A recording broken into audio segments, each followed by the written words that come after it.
সম্মানিত সমবেত মুসল্লিবৃন্দ, আজকের আলোচ্য বিষয় মেঘ, বৃষ্টি, বাতাস। উল্লিখিত বিষয়ে কোরআন ও সুন্নাহর আলোকে কিছু কথা বলার চেষ্টা করব। আমা তাওফিকে ইল্লা বিল্লাহ। যেহেতু আমাদের প্রেক্ষাপট বা বর্তমান সময় বৃষ্টির সাথে সংশ্লিষ্ট, মাঝে মধ্যেই আকাশ থেকে বৃষ্টি নামে, আবার মাঝে মাঝে আকাশে অনেক গর্জন, মেঘের গর্জন শুনতে পাওয়া যায়। আবার সময় সাপেক্ষে বাতাস স্বাভাবিক গতিতে না থেকে ঝড়ে পরিণত হয়। আমরাও হতে পারে অনেকের চিন্তা চেতনা সলাতের আল্লাহ রব্বুল আলামিন রসুল সাল্লাল্লাহু আলাইহি সাল্লামের মাধ্যমে বিশদভাবে বর্ণনা পেশ করেছেন। যাকাতের বিশদভাবে বর্ণনা পেশ করা আছে। আর এই যে বৃষ্টি হচ্ছে, আকাশে মেঘের গর্জন, এ সময় আমাদের মনে হয় কিছুই করণীয় নাই। এ সময় দরজা জানালা বন্ধ করে শুয়ে পড়লাম অথবা কিছু খাবারের ব্যবস্থা করলাম। আমরা লক্ষ্য করব, আমরা বের করব খুঁজে আসলে এই পরিস্থিতিতে রসুল সাল্লাল্লাহু আলাইহি সাল্লামের পথ এবং গতিবিধি কেমন ছিল বা হতো। যদি দেখা যায় যে ওনার চলনের সাথে আমাদের চলাফেরা মিলে যাচ্ছে, আলহামদুলিল্লাহ। যদি না মিলে, তিনি বৃষ্টির সময় কি করতেন, তিনি ঝড়ের সময় কি করতেন, আকাশে যখন মেঘের গর্জন হতো তখন তার পরিস্থিতি কেমন হতো, ওই পরিস্থিতিতে তিনি যেভাবে চলাফেরা করেছেন ঠিক আমাদেরকেও সেভাবে চলাফেরা করতে হবে। তাই এই বিষয়গুলির প্রতি লক্ষ্য রেখেই আমাদের কিছু করণীয় বর্জনীয় এ সময়ে সেদিকে লক্ষ্য রেখে আনুষঙ্গিক কথা বলেই খুতবা শেষ করবে ইনশাআল্লাহ। আল্লাহ রাব্বুল আলামিন সূরা রুমে বলেন, ইউরিকুমুল বারকা খাউফান ওয়া তামা। তিনি সে মহান সত্তা যিনি তোমাদেরকে আশা ও ভীতির সাথে তিনি দেখিয়ে থাকেন বিদ্যুৎ তথা আকাশে যখন চমক দেয়, আওয়াজ, মেঘের গর্জন কঠিনভাবে শুনতে পান। এটাতে যেমন মানুষের আশা আছে তেমন ভয়ও আছে। আল্লাহ বলছেন যে এই চমকের মাধ্যমে মানুষের আশা এবং ভয় উভয়টি আছে। যারা বাড়ির ভিতরে আছে, মাঠে জায়গা জমি আছে, তাদের চিন্তা চেতনা যে আকাশে মেঘের গর্জন, একটু যদি বৃষ্টি হতো তাহলে আমার ফসল ভালো হতো। আর যারা মাঠের মধ্যে কাজে ব্যস্ত আছেন, ওনাদের চিন্তা যেভাবে মেঘের গর্জন, যদি আকাশ থেকে কিছু পড়ে তাহলে আমরা এখানে মারা যেতে পারি, তাহলে তারা ভয়ে আছে। আল্লাহ উভয়কে লক্ষ্য করে বলছেন, আকাশের যখন গতিবিধি পরিবর্তন হয়ে যায়, যখন কঠিন আওয়াজ দেয়, তখন কেউ আশায় থাকে আবার কেউ ভয়ে থাকে। যে মানুষগুলি বাড়িতে আছে, বাসার বাইরে ফসল আছে, তাদের প্রচুর আশা বুকে নিয়ে থাকে, একটু বৃষ্টি হলে আমাদের ফসলগুলি ভালো হবে। পক্ষান্তরে যারা বাইরে আছে, মাঠে জমিতে বিভিন্ন জায়গায় কাজকর্ম করছে, তাদের চিন্তা আকাশ থেকে বজ্র যদি পড়ে তাহলে হতে পারে আমরা মারা যাব, এই ভয়ে তারা থাকে। আল্লাহ বলছেন, ওয়ায়ুনাজ্জিলু মিনাস সামাই মাআ। অতঃপর সে আকাশ থেকে আমি বৃষ্টি বর্ষণ করি। ফায়ুহয়ি বিহিল আরদা বা'দা মাউতিহা। অতঃপর জমিনকে তার মৃত্যুর পরে পুনরুজ্জীবিত করি। যে জমিনে পানি ছিল না, ফসল উৎপন্ন হতো না, আকাশ থেকে পানি হওয়া মাত্র ঘাস, শস্য, উদ্ভিদ সব কিছু সেখান থেকে উৎপন্ন হয়। শেষে আল্লাহ বলছেন, ইন্না ফি যালিকা লা আয়াতিল লিকাওমিন ইয়াকিলুন। নিশ্চয় এর মধ্যে, এই যে আমি আকাশের গতি পরিবর্তন করি, মেঘের গর্জন দেখাই, এগুলি আকাশ থেকে বৃষ্টি হওয়া, জমিন থেকে ফসল উৎপন্ন হওয়া, এগুলির মধ্যে যারা জ্ঞানী তাদের জন্য বহু নিদর্শন আছে। যদি আপনি চিন্তা করেন তাহলে চিন্তা করে শেষ করতে পারবেন না। আল্লাহ তাআলা তাই বলছেন, যারা জ্ঞানী আছে তারা এই বিষয়গুলি চিন্তা ভাবনা করতে পারে। জ্ঞানীদের জন্য অনেক নিদর্শন আছে। জ্ঞানীরা চিন্তা করলে যে কোনো জায়গা দিয়ে হাঁটলেই তাদের শিক্ষণীয় বিষয় খুঁজে পায়। কিন্তু যদি জ্ঞান না থাকে তাহলে আপনি পড়াশোনা করার পরও আপনার জ্ঞান আসবে না। আল্লাহ রাব্বুল আলামিন অন্য সূরায় বলছেন, ওয়া আনজালনা মিনাল মুসিরাতি মা আন সাজ্জাজা, আমি আল্লাহ পানিযুক্ত মেঘমালা থেকে আমি পানি বর্ষণ করি, লিনুখরিজা বিহি হাব্বান ওয়া নাবাতা, আর আমি উৎপন্ন করি এই পানির মাধ্যমে, বৃষ্টির মাধ্যমে শস্য এবং উদ্ভিদ। ওয়া জান্নাতিন আলফাফা, এবং আমি ঘন উদ্যান বাগান এগুলিও পানি থেকে করি। তাহলে বোঝা যাচ্ছে আকাশ থেকে বৃষ্টি যখন নামে, বৃষ্টির পানির মাধ্যমেই ফসল উৎপন্ন হয়, গাছগাছালি হয়। অন্য আয়াতে বলেন যে আমি পানি নাজিল করি এ কারণে যাতে করে তোমরা এবং তোমাদের চতুষ্পদ জন্তু তারা যেন ভক্ষণ করতে পারে, এজন্য পানি নাজিল করি, আর পানি থেকে জমিন থেকে ফসল উৎপন্ন করি, আর এই ফসলটা কাজে লাগে, তোমরা খাও এবং তোমাদের চতুষ্পদ জন্তু যারা তারা খায়, আর তোমরা চতুষ্পদ জন্তু খাওয়ার পরে তোমাদের আবার কাজে লাগে তোমাদের চতুষ্পদ জন্তুগুলা, যেটা আল্লাহ সূরা বাকারায় বলছেন হুয়াল্লাযী খালাকালাকুম মা ফিল আরদি জামিআ, তিনি সে মহান সত্তা যিনি তোমাদের উপকারের জন্য পৃথিবীর সব কিছু সৃষ্টি করেছেন। আর পৃথিবীর সব কিছুই হলো মানুষের জন্য, আর মানুষ হলো একনিষ্ঠভাবে আল্লাহ তাবারক ওয়া তাআলা তার ইবাদতের জন্য। সম্মানিত উপস্থিতি, তাহলে এতক্ষণে আমরা বুঝতে পারলাম আকাশ থেকে যে বৃষ্টি হয় এটা আমাদের কল্যাণের জন্য, কিন্তু এই বৃষ্টি বাতাস মেঘ অনেক সময় মানুষের হাতের কারণে, মানুষের চলাফেরার কারণে আবার কোনো সময় গজবও নিয়ে আসে। এ বিষয়ে আল্লাহ রসুল বলেন, আনিবনে আব্বাসিন রাদিয়াল্লাহু তাআলা আনহু, ইবনে আব্বাস রাদিয়াল্লাহু তাআলা আনহু বলেন, ক্বালা রাসূলুল্লাহ সাল্লাল্লাহু আলাইহি ওয়াসাল্লাম, রাসূলুল্লাহ সাল্লাল্লাহু আলাইহি ওয়াসাল্লাম বলেছেন, নুসিরতু বিস-সাবা ওয়া উহলিকাত আদুন বিদ-দাবুর, আমাকে সাহায্য করা হয়েছে পূবালি বাতাস দিয়ে, পূর্ব দিক থেকে যে বাতাস, এ বাতাস দিয়ে আমাকে সাহায্য করা হয়েছে। ওয়া উহলিকাত আদুন বিদ-দাবুর, আর পশ্চিমা বাতাস দিয়ে আদ গোষ্ঠীকে ধ্বংস করা হয়েছে। পৃথিবীতে সবচাইতে কঠিন গোষ্ঠী ছিল, দল ছিল 6টি, আর 6টি দলকেই আল্লাহ তাআলা গজবে একসাথে ধ্বংস করেছে। তার দ্বিতীয় দল হলো আদ বংশ। এরা ছিল নূহ আলাইহিস সালাতু ওয়াস সালামের কিছুদিনের পরের। তাদের কথা মনে ছিল, নূহ আলাইহিস সালাতু ওয়াস সালামের সময়ে এ প্লাবনে বৃষ্টিতে মানুষ মারা গেল, ধ্বংস হলো, তারপর আবার মানুষ আসলো, তারপরে কিছুদিনের ব্যবধানে আদ এই গোষ্ঠীটা তারা এমনভাবে আল্লাহর বিপক্ষে অবস্থান নিল, এমন কথা, এমন চলাফেরা, অত্যাচার, অন্যায়, রাহাজানিতে তাদের এলাকা পরিপূর্ণ করে দিল। তখন দেখা গেল আল্লাহ রাব্বুল আলামিন তাদেরকে গজব দিয়ে তাদেরকে ধ্বংস করেছেন। আল্লাহ রসুল বলছেন পশ্চিমা বাতাস দিয়ে এই আদ গোষ্ঠীকে ধ্বংস করা হয়েছে।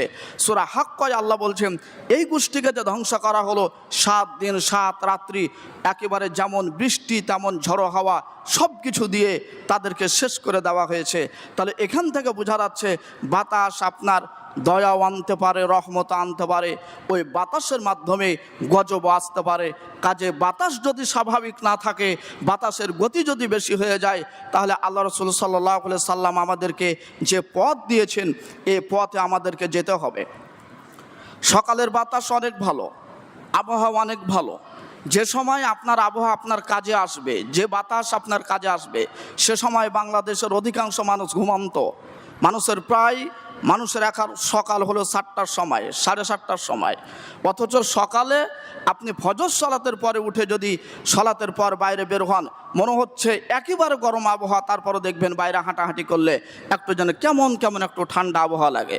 এই জন্য কিছু বিদ্বান তারা বলেন সুবহেকা হাওয়া হেকিম কা দাওয়া, সকালের হাওয়া যেটা, বাতাস যেটা, এটা একজন চিকিৎসকের ওষুধ খেয়ে যতটুকু আপনার শরীর ভালো হতে পারে তার চাইতে বেশি ভালো হবে এই সকালের হাওয়া। কিন্তু সে সময় মানুষ সকলেই ঘুমন্ত। ওয়াল্লাহি যারা মুসলিম নরনারী তাদের সকাল হলো ফজর আজানের সময়, ফজরের পরে নয়। ব্যতিক্রম কোনো কাজে হতে পারে সেটা ভিন্ন কথা। সারা পৃথিবীর মানুষ যদি একদিকে হয়ে আস্তে আস্তে 7, 8, 9টাতে উঠে এইভাবে নিজেকে আধুনিক অত্যাধুনিক মনে করে, তবুও সকাল 9টা নয়, সকাল হতে হবে তাকে ফজরের সময়। ফজরের সলাতে উঠবে, সলাত আদা করবে, বাকি কাজ সম্পাদন করবে। অন্য সময়ে 5 ঘন্টায় যা করতো ঠিক সকালবেলায় 1 ঘন্টাতে সে কাজটা হয়ে যাবে অল্প সময়ে। এই জন্য চেষ্টা করতে হবে সে সময়ে ওঠা। আল্লাহ রাব্বুল আলামিন আমাদেরকে বোঝার তৌফিক দান করুন। সকলে পড়ি আল্লাহুম্মা আমিন।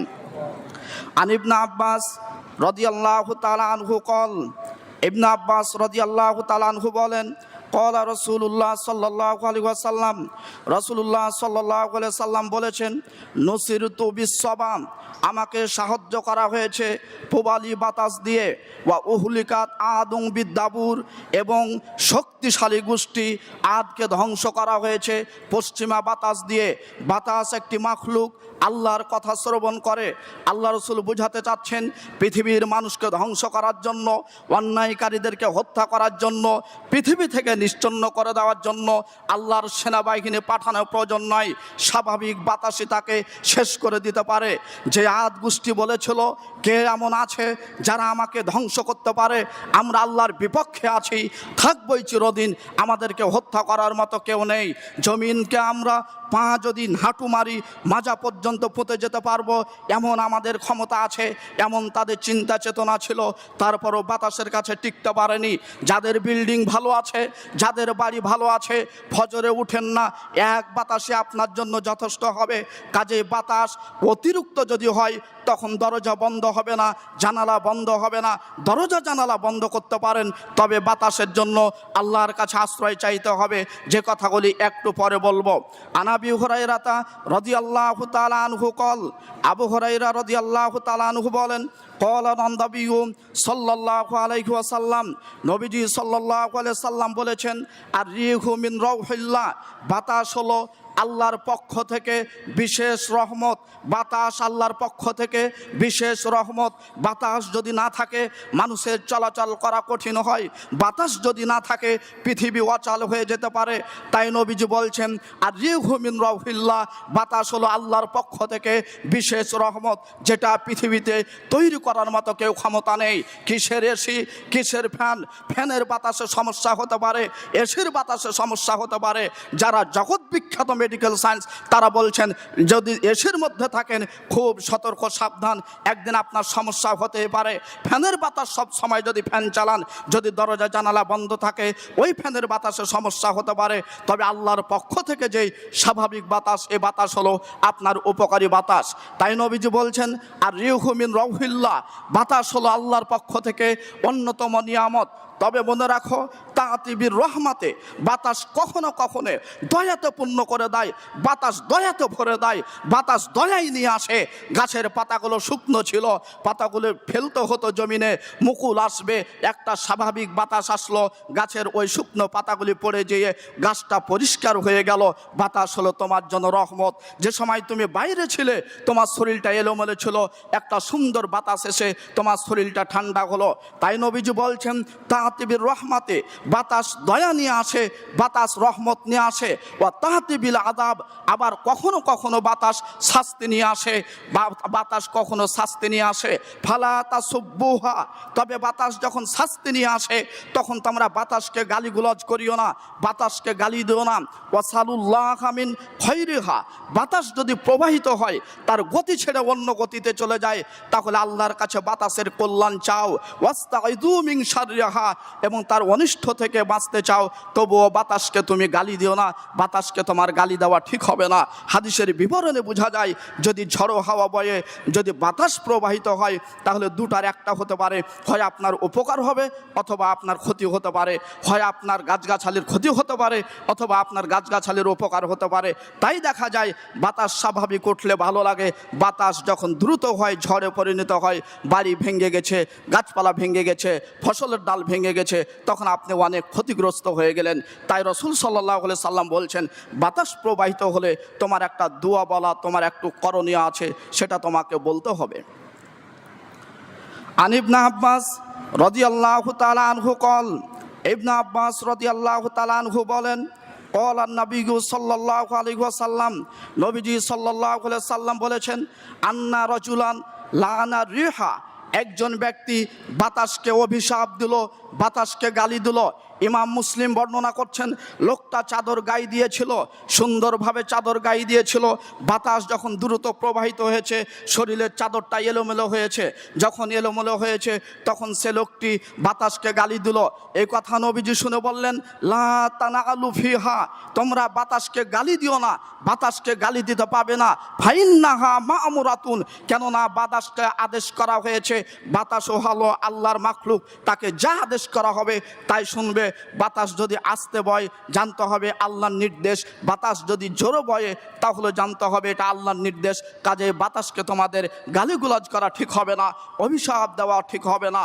তারপরে রসুল বলছেন কেউ যদি অভিশাপ দিয়েই থাকে আর অভিশাপ যদি তার জন্য যোগ্য না হয়, অভিশাপ তার দিকেই ফিরে আসবে যে তাকে অভিশাপ দিয়েছে বা এটা ওটা বলেছে। কাজেই আপনি হিসাব করবেন যাত্রার বিষয়ে যাকে তাকে এলোমেলো কথা বলতে যেতে হবে না যতক্ষণ পর্যন্ত আপনি সুস্পষ্টভাবে সে বিষয়ে কিছু না জেনেছেন। এখান থেকেও বোঝা যায় বাতাস আল্লাহর পক্ষে চলে, আল্লাহর কথা অনুযায়ী চলে। তো কাজে বাতাসকে গালিগুলোজ করার সুযোগ নেই। বাতাস যদি প্রবাহিত হয় তাহলে আপনাকে আমাকে আল্লাহর কাছে তার আশ্রয় চাইতে হবে এবং তার কল্যাণ যেটা আছে সেটা চাইতে হবে। আন আয়েশা রাদিয়াল্লাহু আনহা ক্বালাত, আয়েশা রাদিয়াল্লাহু তাআলা আনহা বলেন, ইদা আসফাতির রিহু, বাতাস যখন দ্রুত প্রবাহিত হতো, ঝড়ে পরিণত হতো, ক্বালান নবী সাল্লাল্লাহু আলাইহি ওয়াসাল্লাম, নবীজি সাল্লাল্লাহু আলাইহি সাল্লাম বলতেন, আল্লাহুম্মা ইন্নী আসআলুকা ওয়া খায়রাহা ওয়া খায়রা মা ফিহা ওয়া খায়রা মা উরসিলাত বিহি ওয়া আউযু বিকা মিন শাররিহা ওয়া শাররি মা ফিহা ওয়া শাররি মা উরসিলাত বি। নারী পুরুষ যারা খুতবা শুনছেন এই দোয়া মুখস্থ করে যেতে হবে অথবা অন্যথায় বাড়িতে মুখস্থ করতে হবে। আল্লাহর নবীর স্ত্রী আয়েশা বলেন, বাতাস যখন দ্রুত প্রবাহিত হতো তখন নবীজি বলতেন, আল্লাহুম্মা ইন্নী আসআলুকা খায়রাহা, হে আল্লাহ বাতাসের মধ্যে যে কল্যাণ আছে এই কল্যাণ চাই, তার মধ্যে যে কল্যাণ রয়েছে এই কল্যাণ চাই, যে কল্যাণের সাথে বাতাসকে পাঠানো হয়েছে এ কল্যাণ চাই। হে আল্লাহ বাতাস থেকে আশ্রয় যাচ্ছি তার অনিষ্ট থেকে, তার মধ্যে যে অনিষ্ট রয়েছে তা থেকে, যে অনিষ্ট দিয়ে তাকে নাজিল করা হয়েছে সে অনিষ্ট থেকে বাতাস দ্রুত প্রবাহিত হয়েছে। তার মানে নারী পুরুষ গেট বেড সব কিছু ঠিক করে দরজা জানালা বন্ধ করে ঝড় চলবে বাইরে আর মহিলা শুয়ে ঘুমিয়ে যাবে, মহিলা ফোন দেখা শুরু করবে, টিভিটা অন শুরু করবে, এটা মুসলমানের কাজ নয়। কারণ নবী মুহাম্মদ রাসূলুল্লাহ সাল্লাল্লাহু আলাইহি সাল্লামের পথ নেই। কাজে যারা বক্তব্য শুনছেন যদি ঝড় শুরু হয় দরজা বন্ধ করতে পারেন, জানালা বন্ধ করতে পারেন ধুলোবালি ঢোকার কারণে, তবে যতক্ষণ পর্যন্ত ঝড় হবে ততক্ষণ পর্যন্ত চলবে না হাতে মোবাইল, চলবে না আপনার গল্প কিচ্ছা কাহিনী, চলবে না আপনার টিভি, চলবে না আপনার ঘুমানো, সব কিছু বাদ দিয়ে এই দোয়া বলতে হবে যে দোয়া বলেছিলেন মুহাম্মদ রাসূলুল্লাহ সাল্লাল্লাহু আলাইহি সাল্লাম। এখন মুখস্থ না হলেও বাসায় যে মুখস্থ করতে হবে। দোয়াটি হলো, আল্লাহুম্মা ইন্নী আসআলুকা খায়রাহা ওয়া খায়রা মা ফিহা ওয়া খায়রা মা উরসিলাত বিহি ওয়া আউযু বিকা মিন শাররিহা ওয়া শাররি মা ফিহা ওয়া শাররি মা উরসিলাত বি। যে কোনোভাবে হোক এই দোয়াটি মুখস্থ করবেন। খুতবাতে দাঁড়ালে মনে একটা ইচ্ছা নিয়ে উঠি, একটা বাক্য হলো যেন জনগণের শিক্ষা হয়, একটা দুইটা বাক্য হলো, একটা দুইটা বিধান হলো যেন জনগণ শিক্ষা অর্জন করে যায়। আমি আপনাকে আজকের খুতবাতে জোরালো দাবি রাখছি, যেহেতু এখন মৌসুম বা যে কোনো সময় ঝড়ো হাওয়া বইতে পারে, কাজে আপনি যদি স্কুলের বই শিক্ষা নিতে পারেন, কলেজের বই শিক্ষা নিতে পারেন, ইউনিভার্সিটির শিক্ষা নিতে পারেন, তাহলে অবশ্যই এই নবীর দোয়াটাও আপনাকে মুখস্থ থাকা উচিত, থাকা আবশ্যক। আল্লাহ রসুল সাল্লাল্লাহু আলাইহি সাল্লাম নিজে দোয়া করেছেন, আয়েশারা করেছে, সাহাবীরা করেছে। কাজে আমাদেরও উচিত হবে এই দোয়া ঝড়ের সময় দোয়াটি পড়ে আল্লাহর কাছে কল্যাণ চাওয়া এবং আশ্রয় চাওয়া। দোয়াটি আবারও বলছি, আল্লাহুম্মা ইন্নী আসআলুকা খায়রাহা ওয়া খায়রা মা ফিহা ওয়া খায়রা মা উরসিলাত বিহি ওয়া আউযু বিকা মিন শাররিহা ওয়া শাররি মা ফিহা ওয়া শাররি মা উরসিলাত বিহি। ক্বালাত আয়েশা, আয়েশা রাদিয়াল্লাহু তাআলা আনহা বলেন, ফাইদা তাগায়্যারাতিস সামাউ, যখন দেখা যেত আকাশে মেঘ চলে আসলো, আকাশে মেঘ কালো রং ধারণ করেছে, তাগায়্যারা লাউনুহু, নবীজি সাল্লাল্লাহু আলাইহি সাল্লামের চেহারা পরিবর্তন হয়ে যেত। অন্য হাদিসে আছে মুখ লাল হয়ে যেত। আল্লাহ নবীজি দোয়া পড়ছেন বটে, দোয়া পড়তে পড়তে দেখছেন আকাশে কালো মেঘ উঠেছে, আকাশে রং পরিবর্তন হয়ে গেছে। তখন নবীজির শরীরের আকৃতি পরিবর্তন, মুখমণ্ডলের চেহারা পরিবর্তন। ওয়া খরাজা, নবীজি রুম থেকে বের হচ্ছেন, ওয়া দাখালা, আবার রুমে প্রবেশ করছেন, ওয়া আকবালা, আবার সামনে সামনে এগিয়ে যাচ্ছেন, ও আদবারা আবার পিছনে সরে যাচ্ছেন। নবীজির ভয় হচ্ছে আকাশে যে এত বাতাস, আকাশে যে এত মেঘ, না জানি পরিস্থিতি কি হয়। তাই তিনি একবার রুমে প্রবেশ করেন, একবার রুমে বের হন, একবার সামনে আগান, একবার পিছনে যান। হাদিস বুখারী মুসলিমে আবু দাউদে রয়েছে। 19-20 করার সুযোগ নাই। তাহলে নবীজি হয়ে তিনি গজবের ভয়ে, কষ্টের ভয়ে, শাস্তির ভয়ে রুমে বসতে পারেন না। রুম থেকে বের হয়, আবার রুমে প্রবেশ করে, আবার সামনে আগায়, আবার পিছনে যায়, অথচ মুখে দোয়া আছে আল্লাহুম্মা ইন্নী আসআলুকা, এই দোয়াটি পড়ছেন। তাহলে এবার আপনার বিবেচনায় দিই, ঝড় যখন উঠেছে, আকাশে যখন মেঘ কালো হয়েছে, তখন আপনি রুমের দরজা বন্ধ করে ঘুমান কিভাবে? বিবেচনা আপনার। কিভাবে মোবাইল ফোন আপনি টিপতে লাগলেন? বিবেচনা আপনার। কিভাবে আপনি এটা ওটা খাবারের পরিবেশন শুরু করলেন? বিবেচনা আপনার। আপনি কিভাবে করতে পারেন? খাবার কিছু খাচ্ছেন, খেতে পারেন, তবে দুয়া যেন মুখে থাকে। আপনি কিভাবে দরজা গেট বন্ধ করে বলছেন এখন তো পাকা বাড়ি, আমি বিল্ডিং বাড়ি, কিছুই ময়লা মাটি আসবে না, লাগাও দরজা, লাগাও জানালা, শুয়ে যা না, তোরা 3টা বাচ্চা শুয়ে যা, আমিও শুয়ে গেলাম। বাচ্চাগুলি বলছে ঘুম যে আসে না, বাইরে ঝড়, যাদের বাড়ি হালকা তাদের বাড়ি টিন উড়ে যাচ্ছে, তারা চিন্তায় মারা যায়। আর আপনি দরজা জানালা সব বন্ধ করে গ্রিলে তালা দিয়ে এবার সুন্দর করে ঘুমিয়ে গেলেন। পথ এটা মুসলমানের নয়, এ পথ হলো ইহুদির পথ, এ পথ হলো খ্রিস্টানের পথ, এ পথ হলো হিন্দুর পথ। একাধিক হাদিস থেকে প্রমাণিত আছে। যদি মুসলমান হতো, মুসলমান মুমিন মুত্তাকি হতো, তাহলে অবশ্যই তার দরজা জানালা বন্ধ করে আল্লাহ নবীর শিখানো দোয়াটা বলা শুরু করত। আয়েশা বলেন নবীজির মুখ চেহারা লাল হয়ে যেত। একবার তিনি প্রবেশ করতেন, একবার ভিতরে প্রবেশ করতেন, একবার বের হতেন, একবার সামনে যেতেন, একবার পিছনে আসতেন। নবীজির একই চিন্তা, না জানি আকাশ থেকে গজব নাজিল হতে পারে। আয়েশা এই পদ্ধতি দেখে আয়েশা বলছেন আল্লাহ নবী যখন দেখতেন আকাশ থেকে বৃষ্টি বর্ষণ হওয়া শুরু হয়েছে, হামিদ আল্লাহ, তখন তিনি খুশিতে বলতেন আলহামদুলিল্লাহ। এ কথা বলতেন, সাথে সাথে বলতেন আল্লাহুম্মা সাইয়্যিবান নাফিআ, আল্লাহ আকাশ থেকে বৃষ্টি বর্ষণ হওয়া শুরু হয়েছে, আমি তোমার কাছে দোয়া করছি আল্লাহুম্মা সাইয়্যিবান নাফিআ, হে আল্লাহ তুমি উপকারী মুষলধারে বৃষ্টি বর্ষণ করো। পানি উপকারীও হয়, পানি অপকারীও হয়। আকাশ থেকে পানি নামতো, ফসল অনেক ভালো হলো, এমনও পানি হতে পারে আপনার ফসল সব নষ্ট হয়ে যেতে পারে। ফলে মুকুল ছিল সব নষ্ট হয়ে গেছে, ওই মুকুলে আর ফল দিল না। আল্লাহ নবী বলছেন আল্লাহুম্মা সাইয়্যিবান নাফিআ। হাদিস থেকে বোঝা যাচ্ছে দুটি দোয়া। এক নম্বর, যদি বাতাস প্রবাহিত হয়, আকাশে যদি কঠিন মেঘ দেখতে পান, তাহলে নবী যে দোয়াটি বললেন আগে বললাম সেটা পড়বেন। বৃষ্টি যখন শুরু হয়েছে, জানালার ফাঁক দিয়ে দেখতে পাচ্ছেন বৃষ্টি শুরু হয়েছে, তখন আপনি বলবেন আল্লাহুম্মা সাইয়্যিবান নাফিআ, ছোট একটি দোয়া, আল্লাহুম্মা সাইয়্যিবান নাফিআ, হে আল্লাহ তুমি উপকারী বৃষ্টি বর্ষণ করুন।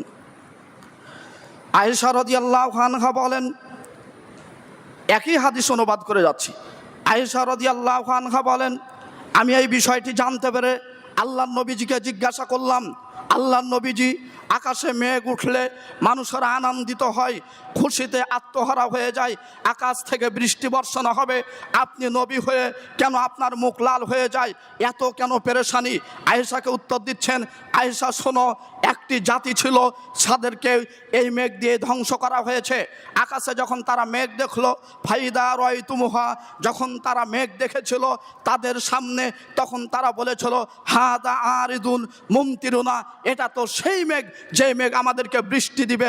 কিন্তু দেখা গেল বৃষ্টি তো দূরের কথা, ওপর থেকে ঝঞ্ঝা বায়ু আসলো, এমনই বাতাস আসলো, এমনই ঝড় বৃষ্টি আসলো, তার মাধ্যমে, সেই মেঘের মাধ্যমে সেই পুরো গোষ্ঠীকে ধ্বংস করে দেওয়া হয়েছে। সেই গোষ্ঠী ছিল শক্তিশালী গোষ্ঠী, আদ বংশ। আমি নবী, আমার ভয় হয়, আকাশে মেঘ উঠেছে, না জানি বৃষ্টি হয় নাকি সেই বায়ু আছে, আমরা ধ্বংস হয়ে যাই। তাই আমি আয়েশা, আমার মুখ আলাদা হয়ে যায়, তাই আমি দোয়া পড়তে থাকি আল্লাহুম্মা ইন্নী আসআলুকা খায়রাহা ওয়া খায়রা মা ফিহা ওয়া খায়রা মা উরসিলাত বিহি ওয়া আউযু বিকা মিন শাররিহা ওয়া শাররি মা ফিহা ওয়া শাররি মা উরসিলাত বিহি। যারা বক্তব্য খুতবা শুনছেন, বুঝে থাকলো অবশ্যই বাড়িতে যে গুরুত্বর সাথে এই দোয়াগুলি মুখস্থ করার চেষ্টা করবেন যে কোনো মূল্যে। আকাশে যদি দেখেন বাতাস দ্রুত গতিতে প্রবাহিত হচ্ছে, দোয়া পড়বেন। যেমনই দেখছেন গুড়ি গুড়ি বৃষ্টি নামা শুরু হয়েছে, তেমনি পড়বেন আল্লাহুম্মা সাইয়্যিবান নাফিআ, হে আল্লাহ তুমি উপকারী বৃষ্টি আমাদেরকে দান করুন। আল্লাহ যেন আমাদেরকে বুঝার তৌফিক দান করেন। সকলে পড়ি আল্লাহুম্মা আমিন। আলহামদুলিল্লাহি ওয়াহদা ওয়াসসালাতু ওয়াসসালামু আলা মান লা নাবিয়্যা বা'দা, আম্মা বা'দ। আন আয়েশা রাদিয়াল্লাহু আনহা ক্বালাত, আয়েশা রাদিয়াল্লাহু তাআলা আনহা বলেন, আন্নান নাবিয়্যা সাল্লাল্লাহু আলাইহি ওয়াসাল্লাম কানা ইযা রাআল মাতার নবীজি সাল্লাল্লাহু আলাইহি সাল্লাম তিনি যখন ইদা রাআ নাশিয়ান ফি উফুকিস সামা, তিনি যখন আকাশের এক প্রান্তে মেঘমালা দেখতেন, তারাকাল আমালাম, তিনি কাজকর্ম ছেড়ে দিতেন। হাদিসগুলি খুব ভালোভাবে বুঝবেন। আয়েশা তিনি বর্ণনা করছেন, ইদা রাআ নাশিয়ান ফি উফুকিস সামাই, যখন নবীজি আকাশে দেখতে পেতেন মেঘ দেখতে পেতেন, তারাকাল আমালা, তিনি কাজগুলি ছেড়ে দিতেন। ওয়াইন কানা ফি সলাতিন, যদিও তিনি নফল সলাতে থাকতেন তবুও নফল সলাত ছেড়ে দিতেন। দেখেন বাতাস মেঘকে দেখে আল্লাহ রসুলের গতিবিধি কি? আপনার দরজা লাগিয়ে ঘুমানোর পথ কোথায় হারিয়ে যাবে? নফল সলাত পড়লো তিনি ছেড়ে দিতেন। কেন? আকাশে যদি কঠিন মেঘ দেখতেন, ঝড়ো হাওয়া দেখতেন। এই হাদিসের ইবারতে এটাই পাওয়া যায়। তাই আয়েশা বলছেন, ইদা রাআ নাশিয়ান ফি উফুকিস সামাই, যখন তিনি আকাশের এক প্রান্তে মেঘমালা দেখতে পেতেন, তারাকাল আমালা, তিনি আমল কাজ ছেড়ে দিতেন। ওয়াইন কানা ফি সলাতিন, যদিও তিনি নফল সলাত আদায় করতেন তবুও তিনি ছেড়ে দিতেন। তারপরে নফল সলাত ছাড়ার পরে যদি তিনি দেখতে পেতেন যে আকাশের গতি অন্যরকম, তাহলে তিনি আল্লাহর কাছে আশ্রয় চাইতেন, যেই দোয়াটি আগে বলে এসেছি। আর যদি তিনি দেখতে পেতেন যে বৃষ্টি হওয়া শুরু হলো, তাহলে এখানে অন্য শব্দ দিয়ে এসেছে। আল্লাহ নবীজি বলতেন, আল্লাহুম্মা সাইয়্যিবান হানিয়া, হে আল্লাহ তুমি মিষ্টি মুষলধারে পানি বৃষ্টি করো। যে পানি মিঠা পানি মিষ্টি পানি মুষলধারে তুমি বর্ষণ করো। এখানেও একই বাক্য আসলো। তাহলে আমাদের উচিত হবে বৃষ্টি শুরু হলে এই দোয়াগুলি করা। তাহলে আল্লাহ রসুল সাল্লাল্লাহু আলাইহি সাল্লাম যখন আকাশের গতি এরকম দেখেছেন, তখন তিনি তারাকাল আমাল কাজই ছেড়ে দিয়েছেন।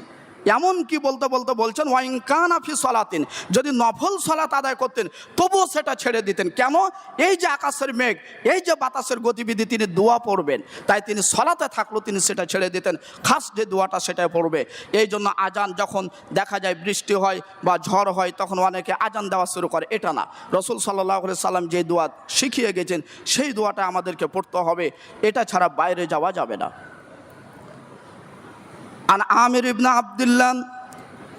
আব্দুল্লাহ ইবনে জুবাইর, আমির ইবনে আব্দুল্লাহ ইবনে জুবাইর তিনি বলেন, আন্নাহু কানা ইদা সামিয়া রাদাম, আমির ইবনে আব্দুল্লাহ তিনি বলেন, তিনি যখন আকাশে মেঘের গর্জন শুনতে পেতেন, তিনি বসে আছেন, হঠাৎ শুনতে পাচ্ছেন আকাশে মেঘের গর্জন, তারাকাল হাদিসা, তিনি কথাবার্তা ছেড়ে দিতেন, গল্প গুজব ছেড়ে দিতেন। একজন সাহাবী মানুষ, আমির ইবনে আব্দুল্লাহ সাহাবী মানুষ, তিনি যেমনই আকাশে তিনি আবার শুনতে পেতেন তেমনি গল্প ছেড়ে দিতেন। গল্প কথাবার্তা ছেড়ে দিয়ে তিনি বলতে থাকতেন, ইউসাব্বিহুর রাদু বিহামদিহি ওয়াল মালাইকাতু মিন খিফাতি, সুবহানাল্লাযী ইউসাব্বিহুর রাদু বিহামদিহি ওয়াল মালাইকাতু মিন খিফাতি। এই আয়াতটি পাবেন সূরা রদের মধ্যে রয়েছে, প্রথম অথবা শেষ দিকে এই আয়াতটি রয়েছে। এই আয়াতটি তিনি পড়তেন, সাহাবী মানুষ, তিনি গল্প বাদ দিলেন, গল্প বাদ দিয়ে মেঘের গর্জন শুনলে এই দোয়া পড়তেন, সুবহানাল্লাযী ইউসাব্বিহুর রাদু বিহামদিহি ওয়াল মালাইকাতু মিন খিফাতি। প্রশংসা পবিত্রতা সেই মহান সত্তার, যেই সত্তার প্রশংসা সহকারে মেঘের গর্জন পবিত্রতা বর্ণনা করে এবং প্রশংসা বর্ণনা করে। ফেরেশতারা তার ভয়ে ভীত হয়ে এই দোয়াটি তিনি পড়তেন। কাজে দোকানে থাকেন, বাজারে থাকেন, ঘাটে থাকেন, প্রতিষ্ঠানে থাকেন, যেখানে থাকেন না কেন, আমির বিন আব্দুল্লাহ যেমন মেঘের গর্জন শুনলে তিনি কথা বন্ধ করে দিতেন, কথা বন্ধ করে দিয়ে তিনি দোয়াটি পড়তেন, সুবহানাল্লাযী ইউসাব্বিহুর রাদু বিহামদিহি ওয়াল মালাইকাতু মিন খিফাতি। তেমনি আমাদেরও উচিত হবে, চায়ের দোকানে বসে আছি 6 জনে গল্প করছি, কিন্তু হঠাৎ দেখা গেছে আকাশে মেঘের গর্জন শুরু হয়েছে, তাহলে 6 জনের গল্প বন্ধ করে দেওয়া উচিত। বন্ধ করে দিয়ে আগে দোয়া পড়তে হবে, তারপরে সামনে আগাতে হবে। হাদিস শব্দের মধ্যে কথা, যে কোনো কথা হতে পারে। 5 জনে পড়াশোনা করছিল বটে, কিন্তু দেখা গেল হঠাৎ আকাশে একটা মেঘের গর্জন শোনা গেছে, তাহলে আপনি পড়াটা বন্ধ করে দিয়ে দোয়াটা আপনি পড়েন, সুবহানাল্লাযী ইউসাব্বিহুর রাদু বিহামদিহি ওয়াল মালাইকাতু মিন খিফাতি। আপনি অনেক হিকমত হতে পারে। আপনি ওই সাহাবী কেন কাজ ছেড়ে দিলেন, কথা ছেড়ে দিয়ে তিনি দোয়া পড়লেন, আল্লাহ নবী কেন কাজ ছেড়ে দিলেন, তারপরে দোয়া পড়লেন। আপনার কাজ, আপনার কথা আল্লাহর পক্ষ থেকে যদি গজব আসে, তাহলে কথা কাজ টিকবে না। মনে করেন আপনি কোরআন হাদিস পড়ছেন, কেতাবাদি পড়ছেন, তা আকাশ থেকে যদি গজব এসে সব ধ্বংস হয়ে যায়, তা আপনি কোথায়, আপনার কেতাব কোথায়? এরকমও করতে পারে। এই জন্য সাহাবী আমির ইবনে আব্দুল্লাহ তিনি যখনই তিনি মেঘের গর্জন শুনতেন সাথে সাথে তারকাল হাদিসা তিনি কথাবার্তা গল্পগুজব সব বন্ধ করে দিতেন, ছেড়ে দিতেন, দিয়ে দোয়াটি পড়তেন সুবহানাল্লাযী ইউসাব্বিহু রা'দু বিহামদিহি ওয়াল মালাইকাতু মিন খিফাতি। তাহলে এই দোয়াটিও আমাদের জন্য পড়া হয়। আল্লাহ যেন আমাদেরকে জেনে বুঝে আমল করার তৌফিক দান করেন। সকলে পড়ি আল্লাহুম্মা আমিন। আন আয়েশা রাদিয়াল্লাহু আনহা ক্বালাত, আয়েশা রাদিয়াল্লাহু তাআলা আনহা বলেন, ক্বালান নবী সাল্লাল্লাহু আলাইহি ওয়াসাল্লাম, নবীজি সাল্লাল্লাহু আলাইহি ওয়াসাল্লাম বলেছেন, লাইসাতিস সানাতু, দুর্ভিক্ষ তো নয়, বি আল্লাহ তুমতিরু, আকাশ থেকে বৃষ্টি না হওয়া, একেবারে বৃষ্টি হয় না এটাই দুর্ভিক্ষ এমনটা নয়। তিনি বলছেন মূলত ওয়ালা কিন্নিস সানাতু, মূলত দুর্ভিক্ষ হলো যে আকাশ থেকে বৃষ্টি বর্ষণ হচ্ছে, আবার বৃষ্টি বর্ষণ হচ্ছে কিন্তু জমিন কোনো ফসল উৎপন্ন করছে না, এটাই হলো মূলত দুর্ভিক্ষ। আপনি যদি দোয়া না করেন আর যদি দেখা যায় বৃষ্টি হতে হতে দেখা গেল সব বন্যায় বয়ে গেল, সব কিছু ডুবে গেল, আপনার ফসল হবে কোথায়? গরু ছাগল থাকবে কোথায়? আপনি থাকবে কোথায়? থাকবেন কোথায়? তাই নবীজি বলছেন একেবারে বৃষ্টি না হওয়া এটাই যে দুর্ভিক্ষ এমনটা নয়, বৃষ্টি হতে হতে সব কিছু ডুবে গেল আর কোনো ফসল উৎপন্ন হলো না, এটাই মূলত হলো দুর্ভিক্ষ। কাজে যখন বৃষ্টি হবে তখন আপনাকে দোয়া করতে হবে আল্লাহুম্মা সাইয়্যিবান নাফিআ। আলোচনার সারাংশ আজকে যে কথাটুকু আলোচনা হয়েছে, আল্লাহ রাব্বুল আলামিন আমাদের সকলকে যেন আমল করার তৌফিক দান করেন। সকলে পড়ি আল্লাহুম্মা আমিন। মনে কেউ কষ্ট নেবেন না, আপনার বাড়ি ভালো, অনেক ভালো, তবে যখন ইবাদতের সময় তখন ইবাদত করার জন্য অনুরোধ রাখছি। যে সময় আল্লাহ রসুল ঘর থেকে বের হলেন, প্রবেশ করলেন, সে সময় সব কিছু দরজা জানালা বন্ধ করে শুয়ে ঘুমিয়ে যাবেন। এই পথ থেকে ফিরে এসে দরজা জানালা বন্ধ করে একনিষ্ঠভাবে নিবৃত্ত চিত্তে আল্লাহমুখী হয়ে আল্লাহর কাছে দোয়া করবেন, যাতে করে আপনি আমি সহ পৃথিবীর সকল মানুষ যেন গজব থেকে মুক্তি পায়, রেহাই পায়। আল্লাহ সে পথ পদ্ধতি আমাদেরকে যেন বোঝার তৌফিক দান করেন। সকলে পড়ি আল্লাহুম্মা আমিন। আলোচনার শেষে আপনাদেরকে আরও স্পষ্টভাবে বোঝাতে চাই যে বাতাস ঝড় যদি বেশি হয় তাহলে দোয়া পড়বেন আল্লাহুম্মা ইন্নী আসআলুকা খায়রাহা ওয়া খায়রা মা ফিহা ওয়া খায়রা মা উরসিলাত বিহি ওয়া আউযু বিকা মিন শাররিহা ওয়া শাররি মা ফিহা ওয়া শাররি মা উরসিলাত বিহি। এতটুকু পড়বেন তাহলে যথেষ্ট। বৃষ্টি যদি হতে দেখেন তাহলে দোয়া পড়বেন আল্লাহুম্মা সাইয়্যিবান নাফিআ। বৃষ্টি যখন দেখছেন গুড়ি সহ ভালোভাবে বৃষ্টি হচ্ছে তখন দোয়া পড়বেন আল্লাহুম্মা সাইয়্যিবান নাফিআ। যদি দেখেন যে আকাশে মেঘ ডাকছে তাহলে দোয়া পড়বেন সুবহানাল্লাযী ইউসাব্বিহু রা'দু বিহামদিহি ওয়াল মালাইকাতু মিন খিফাতি, সূরা রা'দের আয়াত। আপনি এইভাবে চলার চেষ্টা করবেন। আল্লাহ রাসূল আরেকটা হাদিসে বলছেন বৃষ্টির সময় দোয়া করার পরে দেখছেন যে বৃষ্টি বন্ধ হয়ে গেছে, তখন আপনি দোয়া পড়বেন মুতিরনা বিফাজলিল্লাহি ওয়া রাহমাতি। হাদিসটি এবারত না পড়ে সরাসরি বললাম মুতিরনা বিফাজলিল্লাহি ওয়া রাহমাতি। আল্লাহ তাআলা তার অনুগ্রহ এবং দয়ায় আমাদের প্রতি বৃষ্টি বর্ষণ করেছেন। এই চারটি দোয়া আপনাদের আজকের খুতবার মৌলিকভাবে বিষয় ছিল। কাজেই যখনই দেখবেন মেঘের গর্জন, ঝড় বৃষ্টি, তখন নিজেকে গুটিয়ে না নিয়ে আপনি আল্লাহমুখী হয়ে আল্লাহর কাছে কান্নাকাটি করবেন, দোয়া করবেন। কারণ এই ঝড়ো হাওয়া বাতাস দিয়ে একটা গোষ্ঠীকে ধ্বংস করা হয়েছে এবং বাতাস দুইভাবেই আসতে পারে। কাজে আল্লাহ রাব্বুল আলামিন আমাদের সকলকে, নারী পুরুষ সকলকে যেন কোরআন সুন্নাহ মোতাবেক চলাফেরা করার তৌফিক দান করেন। সকলে পড়ি আল্লাহুম্মা আমিন। আল্লাহর কাছে দোয়া করি যে সমস্ত ছাত্রছাত্রী সহ যারা মুসল্লি হিসাবে রয়েছেন, যারা এই দোয়াগুলি জানেন, তাদেরকে যেন আল্লাহ আমল করার তৌফিক দান করেন।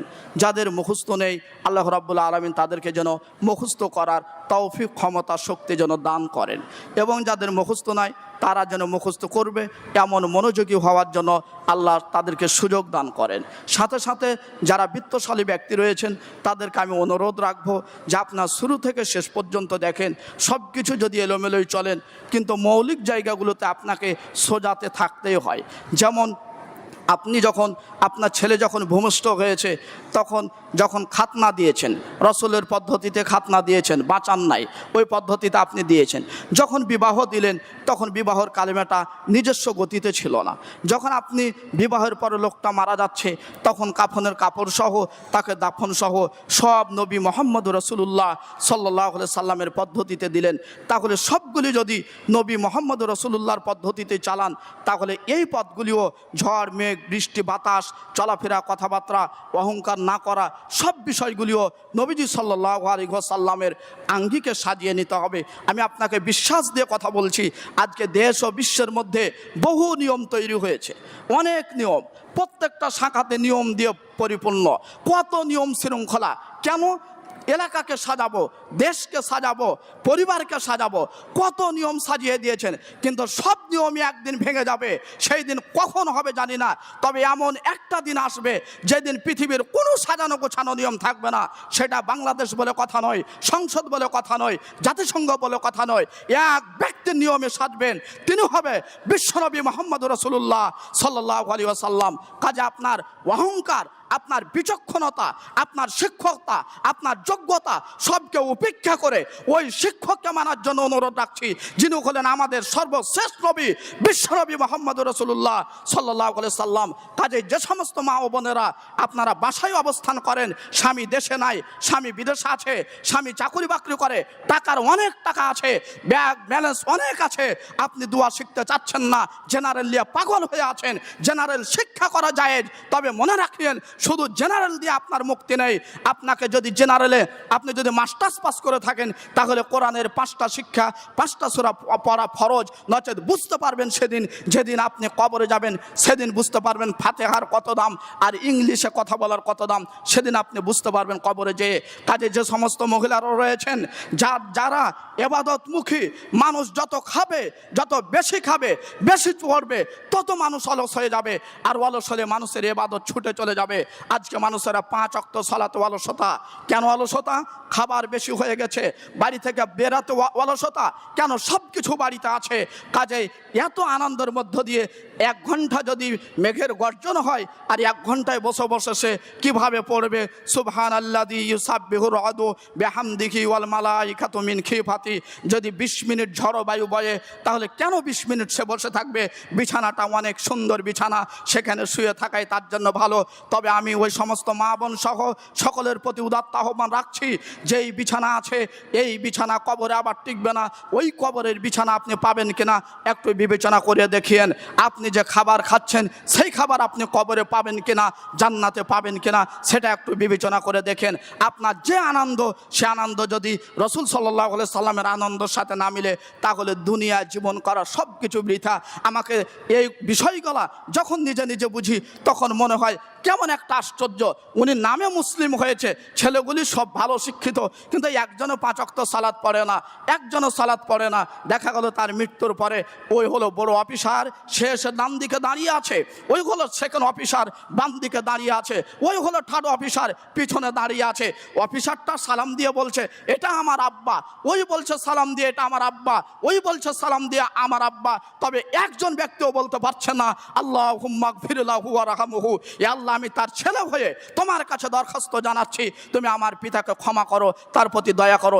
এমন বাক্য তাদের বলতে পারছে না। কাজে যারা বক্তব্য খুতবা শুনছেন, যে যেখানে অবস্থান করেন না কেন, আপনার ছেলেকে ইঞ্জিনিয়ার বানান, আপনার ছেলেকে ডাক্তার বানান, আপনার ছেলেকে প্রফেসর বানান, যাই বানান না কেন, প্রাথমিক শিক্ষা 8 ক্লাস 7 ক্লাস 5 ক্লাস মাদ্রাসা ইসলামিক যেগুলি প্রতিষ্ঠান, সেগুলোতে দিয়ে নামাজ রোজা দোয়া এগুলি করার চেষ্টা করবেন। তাহলে দেখা যাবে আপনার পথগুলি সুন্দর হবে, আপনার টাকাতে যেন আপনাকে বিপথে নিয়ে চলে না যায়। আল্লাহ রাব্বুল আলামিন কবুল করুন। সকলে পড়ি আল্লাহুম্মা আমিন। পরিশেষে যারা অভিভাবক রয়েছেন, বাসায় অবস্থান করেন, তাদের প্রতি আমার বিশেষ পরামর্শ, 24 ঘন্টার মধ্যে 5 মিনিট হলো একটা আরবিক বই পড়াশোনা করা লাগবে। যে পদে চাকরি করেন না কেন, সেনাবাহিনীতে থাকেন, প্রফেসরে থাকেন, হাই স্কুলে থাকেন, কলেজ ইউনিভার্সিটিতে থাকেন, বাড়ির কাজে থাকেন, নারী হোক পুরুষ হোক, 24 ঘন্টার মধ্যে তাকে 10 মিনিট হলে একটা ইসলামিক বই পড়তে হবে, নচেত আপনার ইমান আমল বাঁচানো খুব কঠিন। 5 মিনিট হলো 10 মিনিট হলো আপনি একটা আরবিক বই পড়ে দেখেন। 24 ঘন্টার মধ্যে আপনাকে কয়েকটা কাজ করেন, তাহলে জানবেন আলহামদুলিল্লাহ আপনার ভালো হয়ে গেছে। 1 নম্বর, আপনি 24 ঘন্টার মধ্যে 5 ওয়াক্ত সালাত ক্লিয়ার আছে কিনা, ফরজটা, নফল না। বাড়িতে এখন আপনারা জুমার সালাতে অনেকে এসেছেন, 5 ওয়াক্ত সালাত পড়েন না। 24 ঘন্টা শেষে ভাবিয়েন না যে আমার দিনটা ভালো গেল। যদিও আপনি মাছ গোস্ত অনেক খাবার দিয়ে দিন কাটে এলেন, তবে মুখ দিয়ে কথা বলিয়েন না যে দিন আমার ভালো গেছে। আপনার ছেলেটা চাকুরি করে, অনেক বেতন পেয়েছে, এ মাসে 80,000 বেতন পেয়েছেন, আপনিও সালাত পড়েন না, ওও সালাত পড়েন না, মুখে কথা বলবেন টাকা অনেক পাই, তবে বলিয়েন না যে দিন ভালো গেছে, কারণ দিন আপনার কঠিন। এখনই মারা গেলে আপনার জন্য শাস্তি কঠিন অবস্থায় আছে, কেউ শাস্তিকে রক্ষা করতে পারবে না। কাজে আপনি বাড়িতে 5 ওয়াক্ত সালাত একবারে টাইট করে নিজে এবং পরিবারকে পড়ানোর চেষ্টা করুন। দ্বিতীয় নম্বর, 24 ঘন্টার মধ্যে আপনি 5 মিনিট হলেও কোরআনের একটা সূরা আপনি পড়ার চেষ্টা করুন, যেটা আপনার কিয়ামতের জন্য দলিল হিসাবে সাব্যস্ত থাকবে।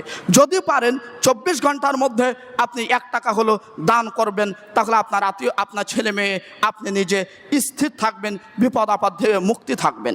কাজে আপনি শুধু টাকা আছে, পয়সা আছে, তাই আপনি ভাবছেন যে আমি ভালো, আমার দিনকাল ভালো কাটছে, এটা মূলত শান্তি নয়, এটা মূলত সুখ নয়, এটা মূলত আখিরাতে আপনাকে শাস্তি থেকে বাঁচাতে পারবে না। কাজে একটু হিসাব নিকাশ করে আল্লাহ মুখে চলাফেরা করার জন্য নবী মুহাম্মদ রাসূলুল্লাহ সাল্লাল্লাহু আলাইহি ওয়াসাল্লামের হাদিস থেকে কিছু পরামর্শ বা নসিহা দেওয়ার চেষ্টা করলাম। আল্লাহ রাব্বুল আলামিন আমাদের সকলকে আমল করার তৌফিক দান করুন। সকলে পড়ি আল্লাহুম্মা আমিন। যে যেখানে পড়াশোনা করছে আল্লাহ যেন সকল ছাত্রদেরকে সুন্দর সুশিক্ষা নেওয়ার সুযোগ করে দেন। যারা অভিভাবক রয়েছেন আল্লাহ যেন আপনাদেরকে ধৈর্যের সাথে আপনাদের ছেলেমেয়ের পড়া কন্ট্রোল করার তৌফিক দান করেন। যারা শিক্ষক হিসাবে আছেন আল্লাহ যেন সুশিক্ষা ইমানের সাথে দেওয়ার সুযোগ করে দেন। আল্লাহ যেন আকাশে জমিনি সকল প্রকার বালা মুসিবত থেকে আমাদেরকে হেফাজত করেন।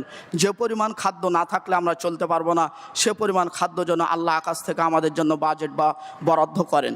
যে পরিমাণ খাদ্য থাকলে আমরা ইসলাম থেকে ছিটকে পড়ব, ওই পরিমাণ খাদ্য থেকে যেন আমাদেরকে আল্লাহ বাঁচিয়ে রাখেন। যেভাবে চলাফেরা করলে তিনি সন্তুষ্ট হবেন এমন পথ এবং মত যেন আল্লাহ আমাদেরকে দান করেন। একাধিক মহিলা তারা বিভিন্ন কথা বলেন মাঝে মধ্যে, তাদের যে সমস্যা আল্লাহ যেন সমস্যাগুলি দূর করে তাদেরকে পূর্ণ সুস্থতা দান করেন। তারাও যেন 5 ওয়াক্ত সালাত ইবাদতে সুন্দর স্থির হতে পারে, সেই তৌফিক যেন আল্লাহ দান করেন। পরিশেষে দোয়া করি আল্লাহ আজকে যে খুতবা হয়েছে এই খুতবা যেন আমাদেরকে জেনে বুঝে আমল করতে পারি, সেই তৌফিক, সেই ক্ষমতা, সেই যোগ্যতা তুমি আকাশ থেকে নাজিল করো, দান করো। সকলে পড়ি আল্লাহুম্মা আমিন। পরিশেষে দোয়া করি আল্লাহ আমরা মানুষ হিসাবে ভুল ত্রুটি হতে পারে, তুমি রহমান, তুমি রহিম, তুমি গফর নামের বদৌলতে আমাদের সকলের পাপগুলিকে জানা অজানা, ছোট বড়, ইচ্ছা অনিচ্ছায় সকল পাপগুলি তুমি ক্ষমা করে আমাদেরকে মুমিন মুত্তাকি হিসাবে দুনিয়াতে বাঁচিয়ে রেখে আমরা যেন জান্নাতে যেতে পারি, সে তৌফিক তুমি দান করো।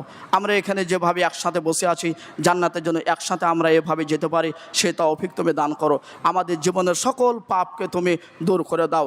আকাশ থেকে যেন অতিবৃষ্টি না হয়, প্রয়োজন অনুসারে মুষলধারে যে বৃষ্টি প্রয়োজন সেটা তুমি আমাদের প্রতি নাজিল করো। সব মিলিয়ে আল্লাহর কাছে দোয়া করি আল্লাহ যেন আমাদের সকলকে হেফাজত করেন। সকলে পড়ি আল্লাহুম্মা আমিন। এখান থেকে আজকের খুতবা শেষ করছি। ওয়া সাল্লাল্লাহু আলাইহি ওয়াসাল্লাম।